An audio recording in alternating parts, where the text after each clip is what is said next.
Несмотря на то, что правительство Узбекистана объявило еще в 2010 году принятие такой полноценной программы борьбы с коррупцией, на деле эта борьба не ведется.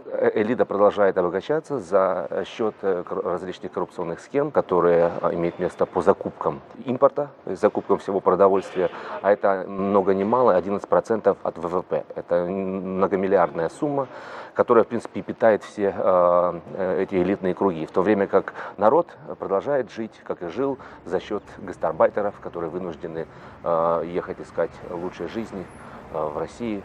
И в Узбекистане, на мой взгляд, и на взгляд многих международных организаций, это просто самая удручающая обстановка. Но тот же даже Казахстан, где экономическая ситуация, наверное, наиболее благоприятная в регионе, тоже страна, в которой очень много проблем с коррупцией. Экономика в Казахстане намного больше, нефтяных скважин в Казахстане больше, поэтому и элита как бы сильнее. Поэтому по некоторым оценкам сумма вывезенных активов и денежных средств из Казахстана составляет 130 миллиардов долларов, и причем это по самым скромным оценкам. Куда деваются эти деньги? В какие страны они вкладываются?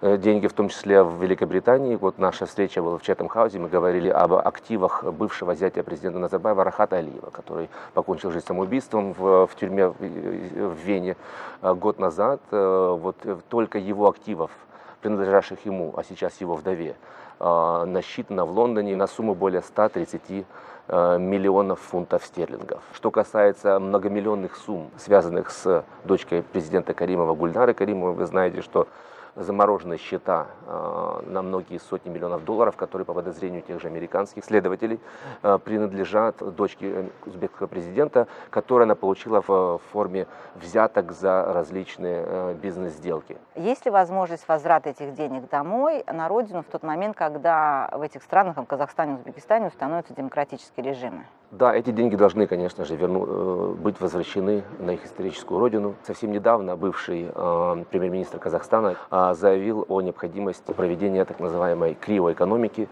то есть призвав западные державы к замораживанию счетов и активов клептократов с их последующей репатриацией на родину. Об этом заявляют и казахстанские оппозиционеры, и узбекистанские, и из других стран региона, о том, что эти деньги должны быть заморожены, и в результате, когда в этих странах восстановится верховенство закона, будут восстановлены институции, будут свободные СМИ, парламенты, когда для этого созреет обстановка, эти деньги будут и должны быть возвращены своему исконному владельцу, народу Казахстана, народу Узбекистана.